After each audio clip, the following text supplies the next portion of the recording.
Very good evening, viewers. You're watching the latest edition of 6 Stories at 6 and I am Rakta Mishra with you. And the big story that we are tracking this evening on 6 Stories 6 is the impact of Republic TV's investigation into the killer cough syrup. The man who runs that factory, the owner of the Sresan Pharmaceuticals, has been arrested. And on the other hand, there is a blame game also erupting between the centre and the state. The Tamil Nadu government has been pushed finally to act against the company and of course the health board members. Story number 2 will be the mega meeting between UK Prime Minister Keir Starmer and Prime Minister Narendra Modi in Mumbai, in the Maximum City. We'll tell you all that happened, the deals in focus and the boost to the bilateral ties. And story number 3 is from battleground Bihar. Viewers, the suspense over seat sharing, the tussle between the NDA partners still continues. We'll tell you in the latest what really has happened. And the news coming in from Hyderabad today, where high drama unfolded, from house arrest to the protest marches. Everything you want to know about what happened to KTR, we'll tell you all about that. And story number 5 will be Republic Bangla exclusive, as for the first time BJP MP Murmu, who was brutally attacked by TMC goons, speaks out on camera. And finally, we tell you how the Stalin government once again is facing protests over censorship. This time it's for a blackout of a leading Tamil news channel. Let's start with the big story, viewers. The deadly cough syrup probe has only intensified now. Owner of Sresan Pharmaceuticals has been arrested. And as the investigation unfolds, a blame game is erupting between the state and the central authorities. CDSCO is directing all states to conduct audits on cough syrup. So the other cough syrups are also under scanner. Tamil Nadu Health Minister, meanwhile, today announced the permanent cancellation of Sresan Pharmaceutical license. Remember, the Tamil Nadu government earlier were trying to wash their hands off from this, saying that we don't have anything to do with it and we should not be pushed in the dock. But today they have also taken action against 2 officials and of course revoking the license of this pharmaceutical company permanently. Here's more. In yet another big impact of Republic expose of the killer cough syrup, owner of the Tamil Nadu-based Sresan Pharmaceuticals company has been arrested by the SIT team. The same company that manufactured the cough syrup Coldrif, which led to the deaths of at least 20 children. Sresan Pharmaceuticals owner S. Ranganathan was on the run with his wife since the tragedy came to light. The couple was caught in Chennai late last night. Set to be produced before a court, Ranganathan faces charges including culpable homicide amounting to murder, drug adulteration, and violations of the Drugs and Cosmetics Act. Meanwhile, a blame game has erupted between the state bodies and the central body CDSCO. The Central Drug Standard Control Organization has asked all states to audit cough syrups after the 20 deaths were reported linked to cough syrup in multiple states. And CDSCO has claimed it didn't know about the existence of Sresan Pharmaceuticals, the company accused of manufacturing the killer syrup. However, it said that the state government had given the license and renewal to Coldrif. In Madhya Pradesh, the State Health Minister Narendra Patel has also blamed the Tamil Nadu government and the pharmaceutical company for the 22 deaths.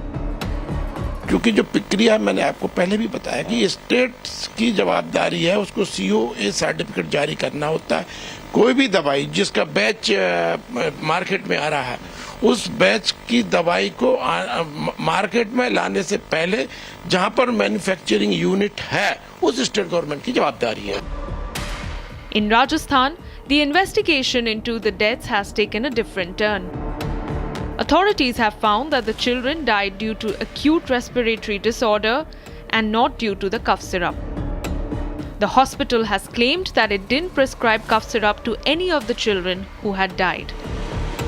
With mounting pressure, the Stalin government's health minister announced that 2 senior drug inspectors have been suspended for negligence. Criminal action க்கு அந்த சம்பந்தப்பட்ட உரிமையாளருக்கு ஒரு notice கொடுக்க போறோம். Notice அவர் வாங்குறதுக்கு ஆள் இல்ல. இந்த நிலையில நோட்டீஸ் ஒட்டிட்டாங்க. இந்த நிலையில் இரவு அவர் கைது செய்யப்பட்டிருக்கிறார். அந்த நிறுவனத்தின் உரிமையாளர் கைது செய்யப்பட்டிருக்கிறார். கைது செய்யப்பட்டிருப்பதோடு மட்டுமல்ல, இப்போ இது அந்த வட்டாட்சியர் கூட்டு போய் கம்பெனியில் கூட்டு போய் விசாரணை நடத்துவாங்க. விசாரணை நடத்தி இந்த நச்சுத்தன்மை உள்ள இந்த பொருள் இது கலப்புக்கு காரணத்தை கேட்பாங்க. அவர்களுடைய அந்த பதிலுக்கு பிறகு நிரந்தரமாக அந்த கம்பெனி மூடுவதற்குரிய நடவடிக்கை எடுக்கப்படும். இப்ப தற்காலிகமாக சஸ்பெண்ட் செய்யப்பட்டிருக்கிறது. அந்த உரிமத்தை நிரந்தரமாக ரத்து செய்வதற்கு 2-3 நாள்ல முடிவு எடுத்துருவோம். இப்ப கம்பெனி க்ளோஸ் பண்ணிருக்கு. Production. He also said that the license of Sresan Pharmaceuticals is set to be permanently revoked.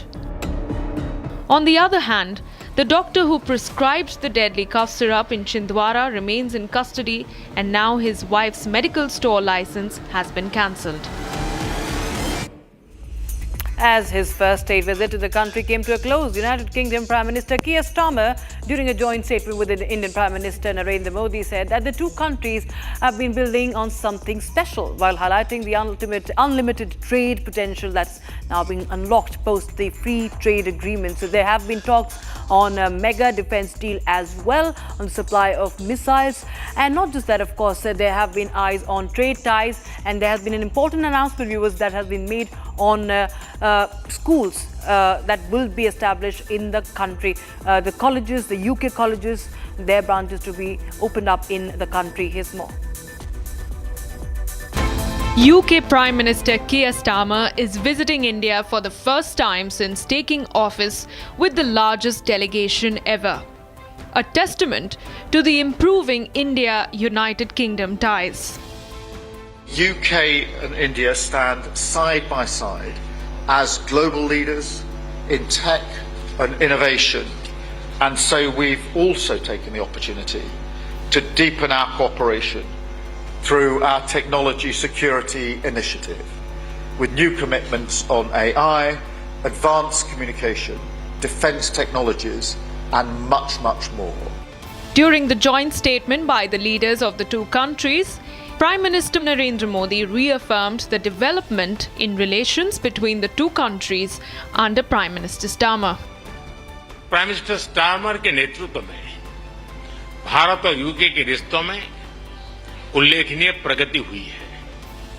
इस साल जुलाई में मेरी यूके यात्रा के दौरान हमने ऐतिहासिक comprehensive economic and trade agreement सीटा पर सहमति बनाई। इस समझौते से दोनों देशों के इंपोर्ट कॉस्ट में कमी आएगी, युवाओं के लिए रोजगार के नए अवसर बनेंगे। Discussions on security featured in the talks between both the leaders, as Prime Minister Modi announced plans for enhanced maritime security cooperation. Ukraine conflict और गाजा के मुद्दे पर भारत डायलॉग और डिप्लोमेसी से शांति की बहाली के सभी प्रयासों का समर्थन करता है। हम इंडो पैसिफिक क्षेत्र में मैरीटाइम सिक्योरिटी कोऑपरेशन बढ़ाने के लिए पूर्ण रूप से प्रतिबद्ध है। The UK PM reaffirmed the extent of the relations between the two nations, calling the historic free trade agreement a start of something special. We're creating a new, modern partnership focused on the future and on winning the opportunities that it offers, and we're doing it together. And that's why we struck the UK-India Comprehensive Economic and Trade Agreement in July, a breakthrough moment, years in the making, slashing tariffs, increasing access to each other's markets to drive growth and create jobs for our people, and making life better in both of our nations.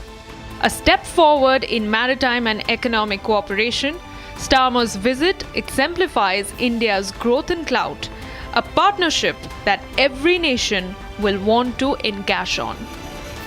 And the countdown for Bihar Assembly elections has begun, viewers, with the NDA facing a seat-sharing deadlock. Now, Union Minister and LJP Ramvilas's President Chirag Paswan is demanding 36 seats, what we understand, while the BJP has offered 22. And that's where the tussle, the deadlock has erupted.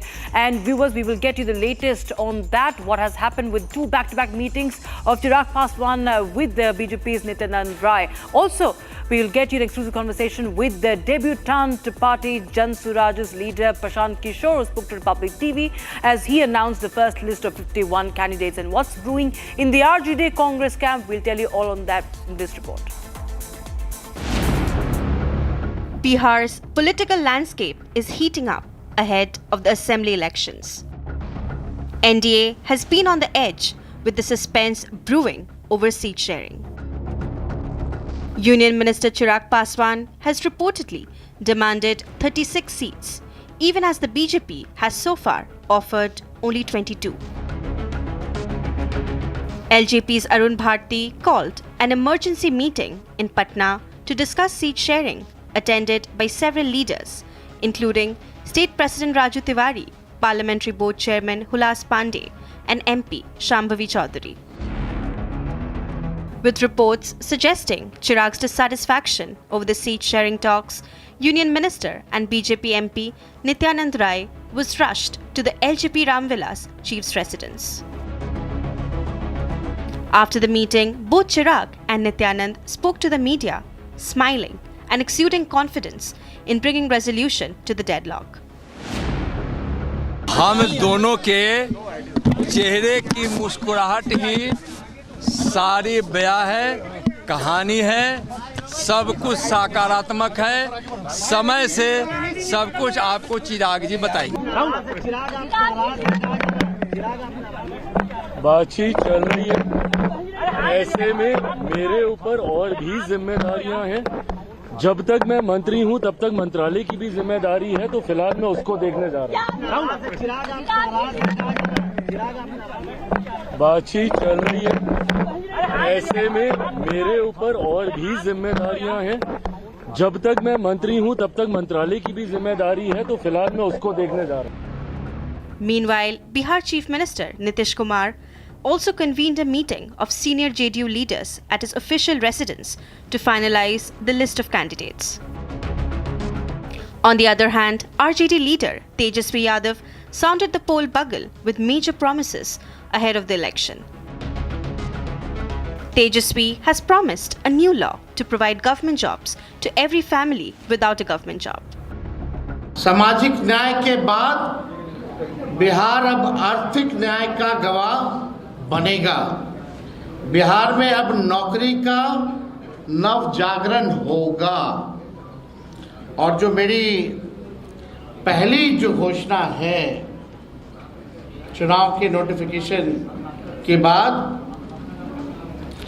Bihar के जिस भी परिवार के पास सरकारी नौकरी नहीं है, ऐसे हर परिवारों को एक नया अधिनियम बना करके अनिवार्य रूप से उन परिवार में नौकरी जो है दी जाएगी। Meanwhile, the debutant Jan Suraj party released its first list of 51 candidates for the elections. तेजस्वी पर आप बार-बार कहते रहे कि उनकी योग्यता क्या है? लालू जी के बेटे हैं, यही योग्यता है। आप उनका के बारे में लता जी की योग्यता जाकर देखिए। अस्थावा में, पूरे अस्थावा में सबसे पढ़ी लिखी महिला अगर कोई होगी, उतनी बड़ी डिग्री, उतना एक्सपोजर, उतना जमीन पर काम करने वाली महिला उस एज ग्रुप में आपको बहुत कम मिलेगी। बहुत सारे लोग वहां पर मिले कि अस्थावा से भी वो नाराज थे, वो कह रहे थे कि आरसीपी सिंह। वो ठीक बात है। देखिए, जनसुराज को कोई 243 लोगों ने तो बनाया नहीं है, टिकट तो 243 को मिलेगा। लेकिन आप पत्रकार हैं, पूरे पटना में घूम लीजिए, अगर कोई कह दे कि भाई बिहार में जनसुराज के टिकटों के डिसीजन में कोई पैसे का लेन देन हुआ हो, कोई बाहुबली का प्रभाव हो, कोई जातीय समीकरण के आधार पर दिया गया हो, टिकट ईमानदारी से दिया गया है। लेकिन स्वाभाविक है, जिनको टिकट नहीं मिला है उनको थोड़ी नाराजगी हो सकती है, उदासी हो सकती है। मैं उनको यही कहूँगा कि आपने जनसुराज के बनाने में कंधा लगाया है, तो ये बढ़ती हुई ताकत है, इसमें आप जुड़े रहिए। आपका और आपके साथियों का राजनीतिक बिहार, जैसे बिहार का कैरियर ग्राफ बदलेगा, वैसे आपका ग्राफ भी बढ़ेगा। Meanwhile, there was high drama in Hyderabad over bus fare hike. BRS claimed that Revant Reddy government ordered the house arrest of its leaders, including KTR, to muzzle their protest. Unfazed at the crackdown, BRS hit the streets, demanding the rollback of the RTC fare hike. Here's how the showdown unfolded. BRS erupts in protest against Revanth Reddy. The protests are on the streets. The protests are on the bus. And massive drama at an alleged detention center where BRS claimed that their leader was being illegally held. BRS working president KTR and other leaders were allegedly detained ahead of the Chalo Bus Bhavan protest. On the other hand, outside Bus Bhavan, there was massive commotion. Police pushback was fierce. Barricades were up, but tempers were also flaring.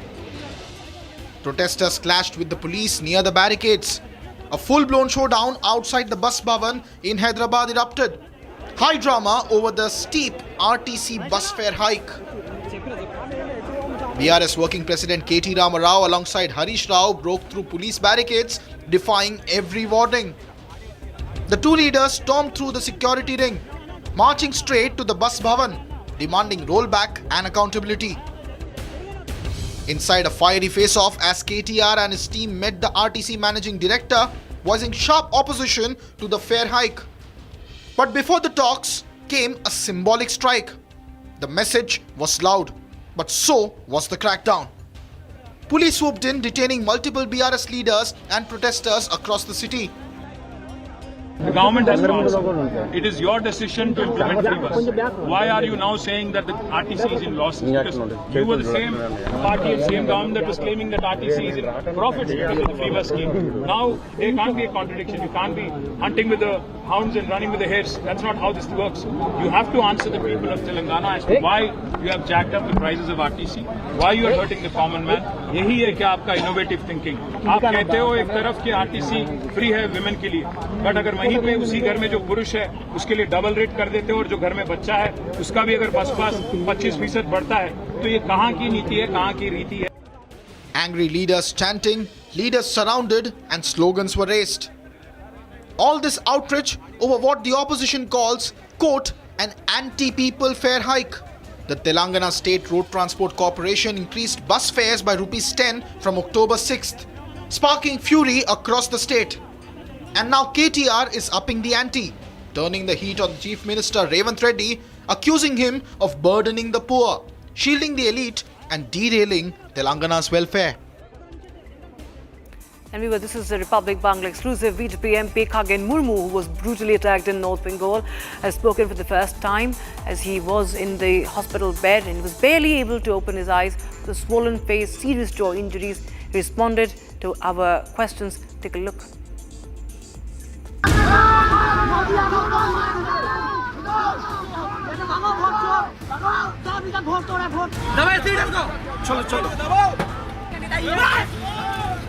BJP MP Khagen Murmu, bloodied and bruised.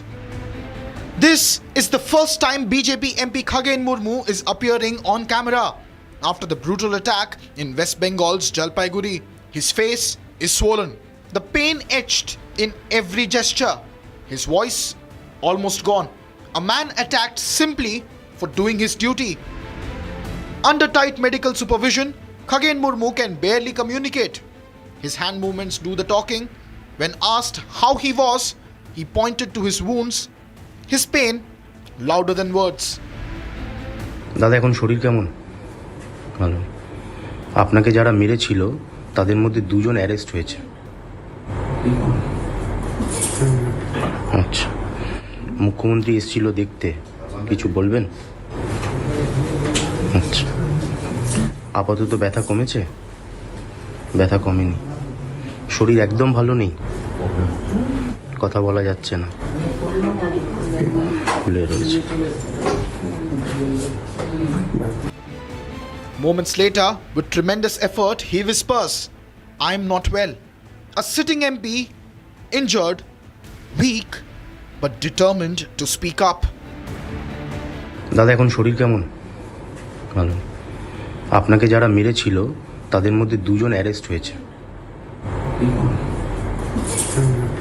আচ্ছা।